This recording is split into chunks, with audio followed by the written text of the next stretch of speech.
Gracias, Presidenta.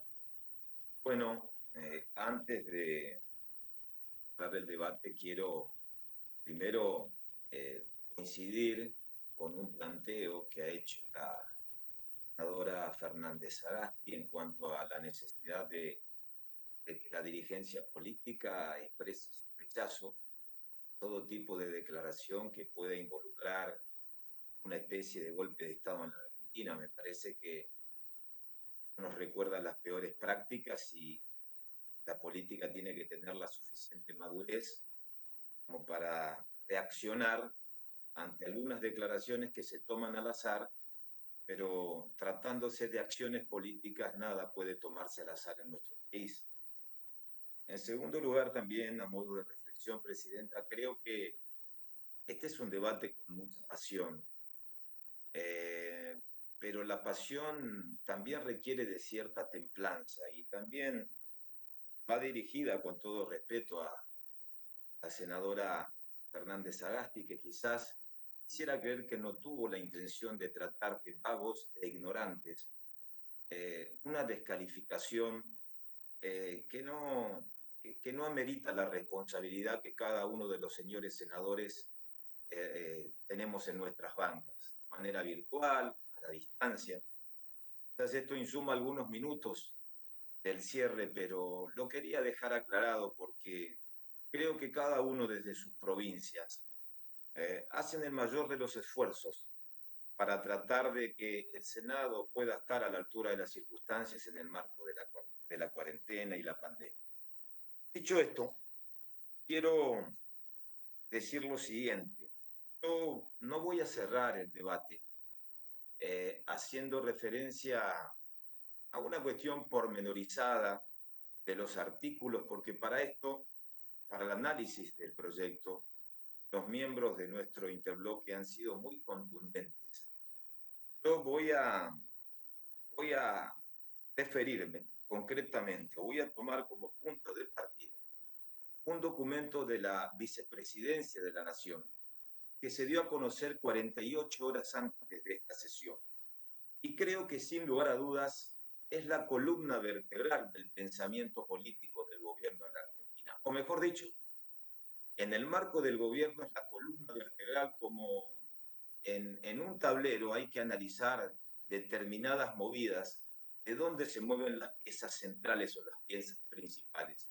Y a esta altura de los acontecimientos, con tantas idas y vueltas, marchas y contramarchas, este documento nos deja a las claras por dónde pasa fundamentalmente el eje central de mover el tablero en el terreno político en la Argentina.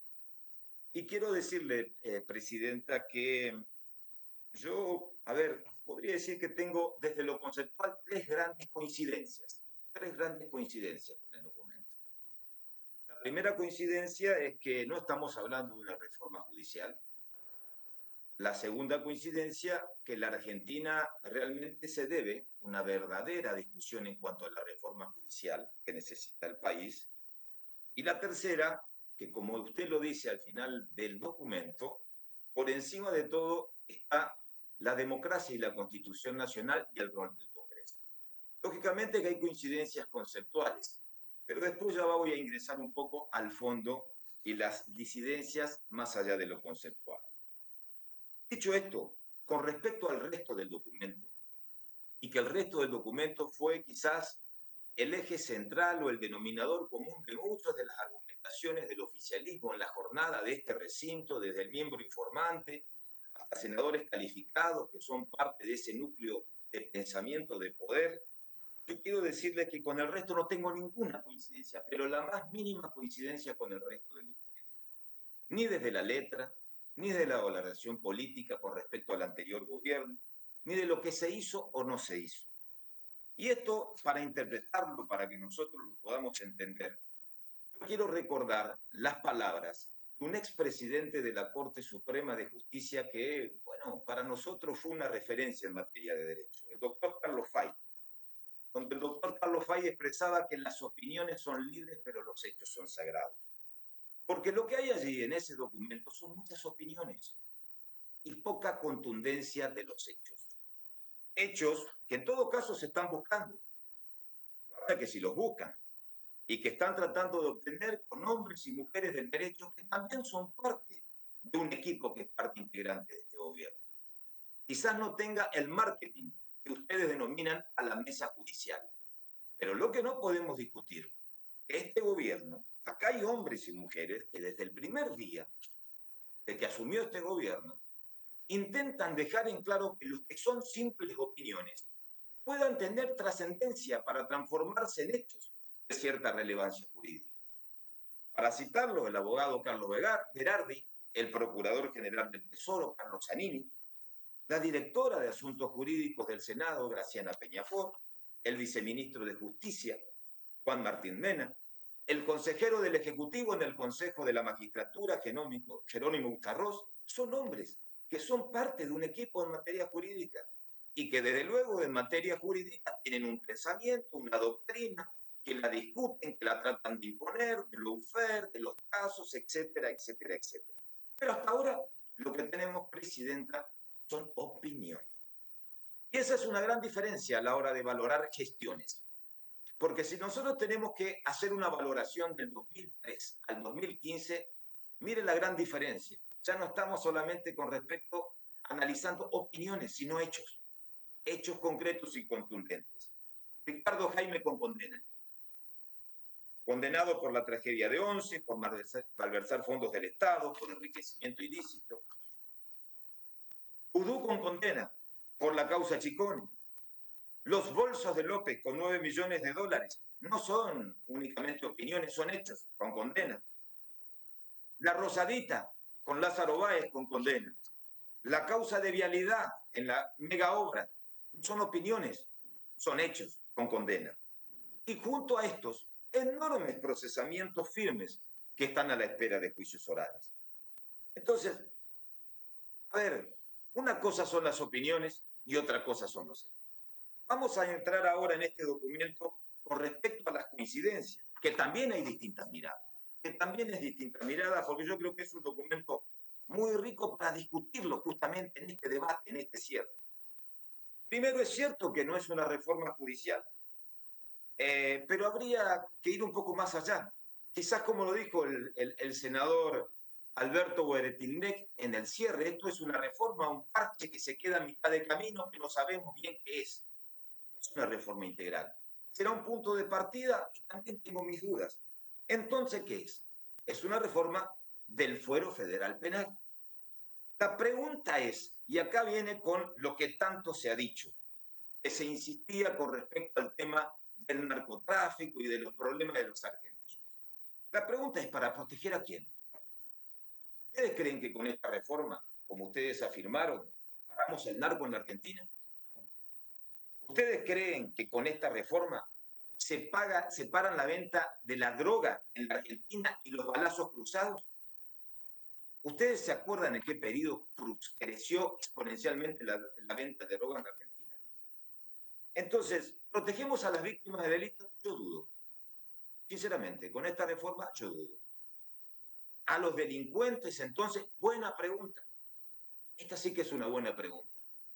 Miren, yo creo que es la pregunta que nos tenemos que hacer porque estamos reformando, o casualidad, un fuero que tiene en sus manos fundamentalmente las causas que involucran a la corrupción, a los delitos de corrupción.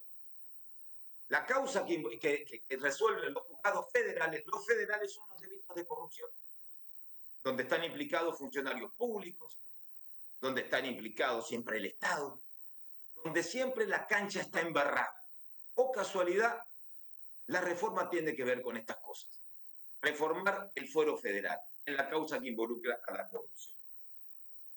Pero independientemente de causas que involucran a la corrupción, también el proyecto, digamos, fue mutando. Pero de alguna manera lo que se ve es un intento liso y llano, en el marco de la reforma federal, de colonizar la justicia. De eso se trata, de colonizar la justicia. Ustedes dirán, después discutamos el modo, ya vamos a entrar a este tema de la reforma del Consejo de la Magistratura, que también hacía referencia el senador Porrionegro, porque es un tema central. Pero esto se trata de reparto de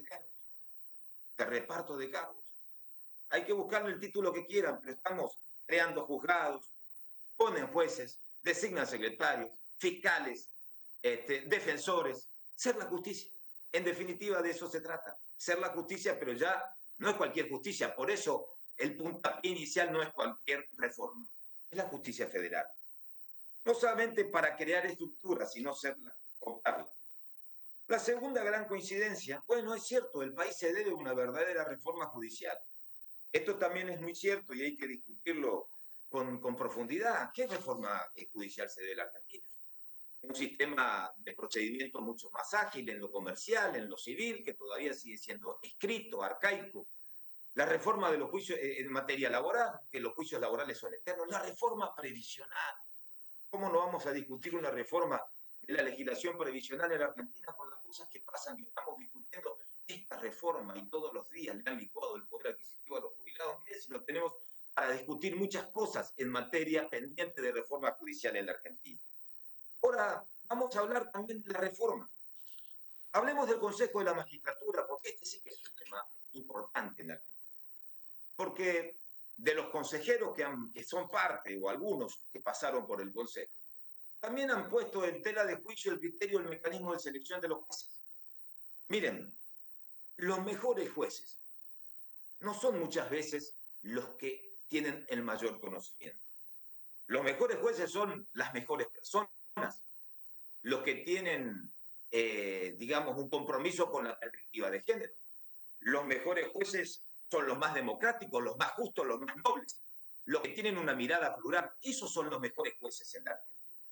Entonces, para evitar justamente, porque cuando eso no ocurre y nos encontramos con jueces tibios, timoratos y débiles, bueno, tenemos el inconveniente que lo ha planteado un senador con una cláusula que después terminó corrigiéndose en esta idea de los influenciables. Porque se es influenciable cuando no se tiene apego a la ley. Se es influenciable cuando lo que se privilegia no es el interés del ciudadano o buscar justicia.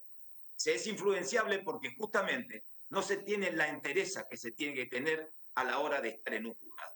Y ahí viene la segunda parte también de la discusión de la reforma que nos debemos, que tiene que ver con el criterio de selección. Bien, hay muchos jueces que fueron cuestionados en el Consejo de la Magistratura. Y todo el mundo sabe, cuando ingresó la causa, quiénes son, qué tienen, qué no tienen, qué esconden, qué no esconden, sus casas, sus mansiones de manera, obscena de cara a la sociedad. ¿Y qué pasaba muchas veces en el Consejo de la Magistratura? Porque esta es una autocrítica de la política. Ahí estaba el expediente y no avanzaba. ¿Quieren un ejemplo? ¿Quieren algún caso? Canicoba Corral. Porque siempre al final del camino hay un dictamen salvador. Y hablando de venganzas, de mesas judiciales, de jueces a la carta, el caso de Canicoba Corral también es emblemático. Porque 2 días antes de irse y de gozar de los beneficios de un retiro, también procesó a muchísimos funcionarios del gobierno anterior, ya que tantos hablan de menú a la carta y de mesa judicial. Miren, si no nos debemos una discusión en el Consejo de la Magistratura en el mecanismo de selección. O discutir, como lo dijo el senador Lustó, una reforma de la justicia integral, el rol del Ministerio Público Fiscal. Si tiene que ser vitalicio, si tiene que durar un periodo, el mecanismo de remoción. También es una discusión que se debe a la política en Argentina y en eso también coincidimos nosotros. Ahora, cuando se habla de asignaturas pendientes, también me parece a mí que hay que tener una mirada real y dimensión de las cosas. Por ejemplo, vamos a hablar de Comodoro Pi.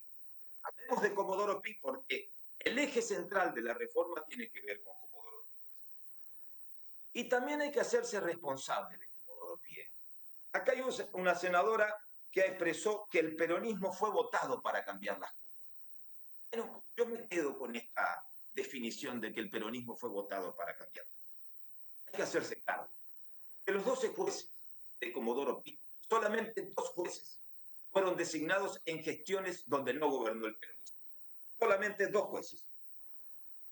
Los primeros fueron el doctor Sergio Torres, que fue designado en la gestión de la Rúa, obviamente con la comisión de acuerdo, pero en la gestión de la Rúa. Y la segunda, la doctora María Eugenia Capuchetti, que fue nombrado en la gestión de Mauricio Macri. Los restantes de los 12, 10 fueron designados justamente por los que vinieron a cambiar las cosas. Los que vinieron a cambiar las cosas. Con excepción de Servini de Cubría, que sobrevive de la época de Carlos Menem, El resto fueron designados en el periodo 2003-2015. Entonces, ¿de qué me hablan? Hablan de Comodoro Pi. ¿Ustedes quieren realmente cambiar Comodoro Pi? No agranden, no busquen, no inventen un elefante en una manada de elefantes. Miren, vayan a las auditorías del Consejo de la Magistratura. Vamos todos a la auditoría del Consejo de la Magistratura, porque en el Consejo de la Magistratura pasamos los principales partidos, los que fueron gobierno y fueron oposición, los que fuimos gobierno y hoy nos toca hacer oposición. Busquen en esas auditorías sobre las demoras en la tramitación de las causas de corrupción que llevan muchos años. Y ahí está la respuesta para licuar o limpiar Comodoro Pi. ¿Quieren una reforma en serio? Vamos al hueso. Pero no creen 40 juzgados, no crean superestructuras. Esa es una deuda de la política. Esa es la deuda que tiene que saldar la política, porque también la política lo funcional en la designación de los últimos tiempos. Vamos a la tercera gran coincidencia, Presidenta. Desde lo conceptual, por encima de todo, está el sistema democrático y la Constitución Nacional en cuanto al rol del Congreso. Miren, obviamente no tenemos dudas, pero también hay visiones encontradas. Nosotros tenemos visiones encontradas en cuanto al sistema democrático. Para algunos el sistema democrático, porque conviven dos modelos, es el ganar me da derecho al todo y como gane y tengo derecho al todo, vamos por todo. Y estamos los que pensamos que un sistema democrático es un sistema de equilibrios, de frenos, de contrapesos. Vamos a la cuestión de la Constitución Nacional y aquí también tenemos visiones encontradas. Todos fuimos parte de alguna manera de esa gran reforma que se inició en el año 94 y que dio inicio a una constitución moderna, distinta, con algunos institutos que se quedaron a mitad de camino. Pero ¿cuál reforma del 94? ¿Cuál es la visión que tenemos? ¿Qué visión tenemos? La del artículo 76, que prohíbe la delegación legislativa del Congreso al Poder Ejecutivo. Y ustedes gobernaron desde el 2003 al 2015 en emergencia, haciendo uso y abuso de las prórrogas de las facultades del propio Congreso. O la de ahora, que tiene razón de ser por la pandemia, pero antes de la pandemia ya había 9 emergencias. A ver, ¿cuál visión de la Constitución? La del federalismo. Vamos a hablar un poco del federalismo, que también hay una cláusula concreta que tiene que ver con el federalismo. ¿Cuál federalismo adherimos? A la que tenemos pendiente, a la ley de coparticipación, que nunca lo sancionamos, pero como estuvo pendiente, bueno, este Senado fue partícipe del federalismo de concertación, donde la nación y provincias concertaban fundamentalmente en materia de federalismo fiscal para lograr una distribución mucho más equitativa, mucho más, digamos, equilibrada en el reparto de la distribución de recursos para terminar con las inequidades o la constitución que se impone hoy del día a día. ¿Cuál es la constitución del día a día en materia del federalismo?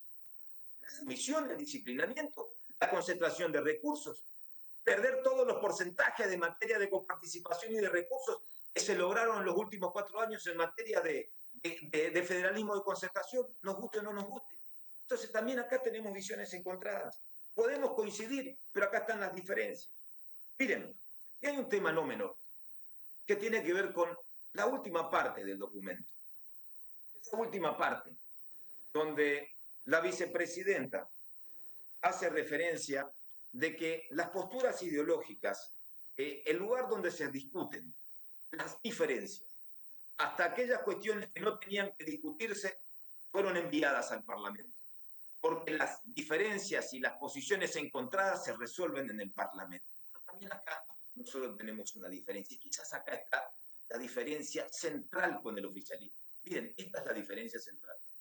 Nosotros estamos convencidos de que lógicamente hay debates potentes que no se pueden coincidir, pero que si hay un poder que fue concebido para construir acuerdos, para tender puentes y facilitarles herramientas a la sociedad, ese es el Congreso de la Nación. Entonces ahí están las miradas. Se pueden tener coincidencias de lo conceptual, que esta no es una reforma, que no es una reforma en sentido integral, que necesitamos reformar la justicia, que por sobre todas las cosas está la democracia y la Constitución Nacional, pero tienen que ver con las visiones, tienen que ver con el modelo de poder y cómo interpretamos el poder.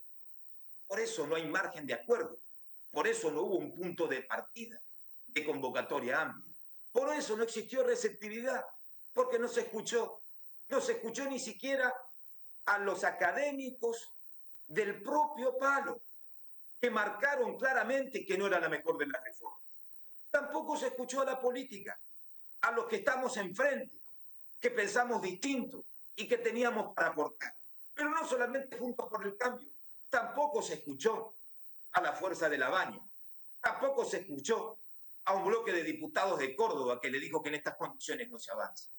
Entonces, estas diferencias, así como hay coincidencias conceptuales, Presidenta, el tema está cómo se tienden puentes para que desde lo conceptual se materialice en lo concreto. Porque mientras nosotros discutimos esto, claro, ¿cómo no va a tener razón? En parte, la senadora Fernández Sagasti cuando dice, cuando viene un extranjero, se asusta de las cosas que estamos discutiendo. ¿Cómo no se van a discutir? ¿Cómo no se va a asustar un extranjero?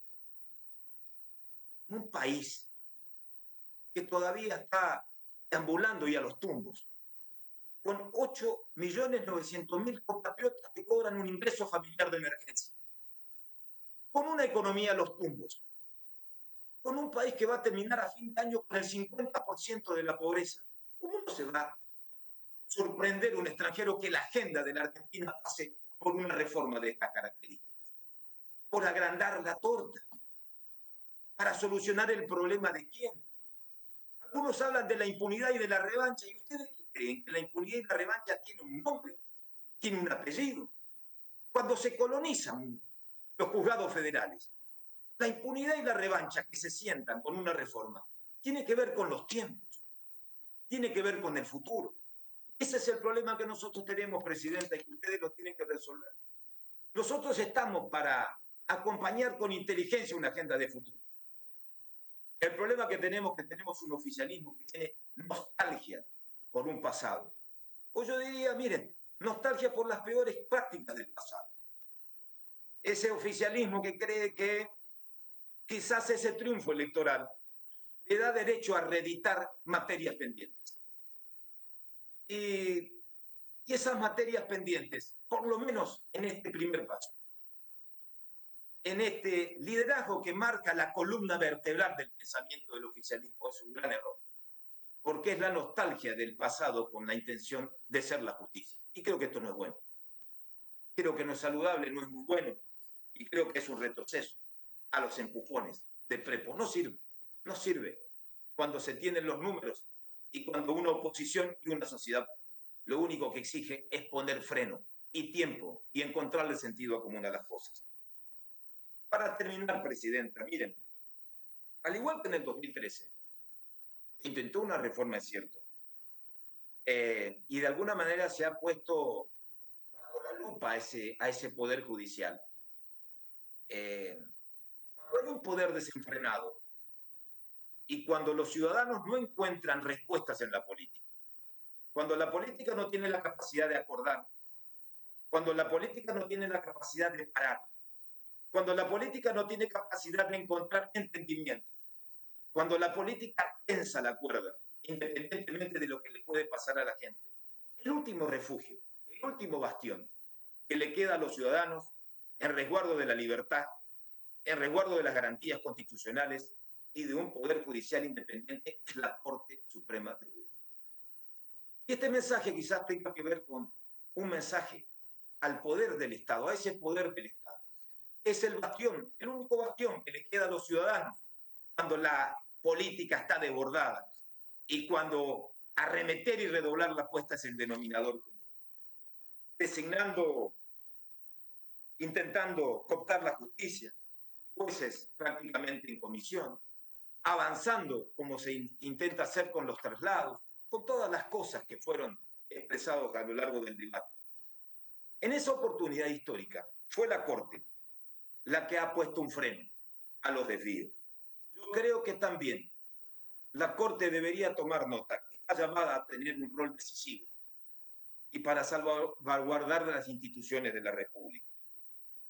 La Corte, en cumplimiento de su deber constitucional como último resguardo, deberá estar a la altura de las circunstancias y deberá poner freno. Repito, cuando no hay sensatez desde la política, y esta es una demostración, la oposición que mandó un mensaje muy potente de parar la pelota para acordar. La del oficialismo, de redoblar y arremeter, cuando un poder judicial realmente puede llevarse puesto. El único resguardo, el último refugio es la Corte Suprema de Justicia.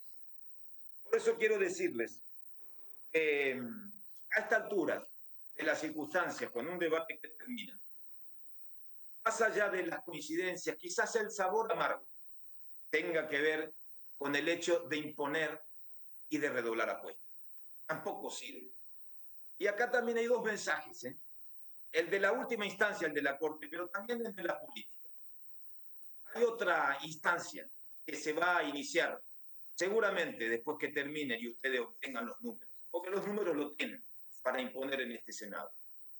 Esperemos que también, cuando este proyecto se discuta en la Cámara de Diputados de la Nación, los diputados de la Nación puedan encontrar ese parate que necesita la Argentina para reflexionar y darse cuenta por dónde van las prioridades.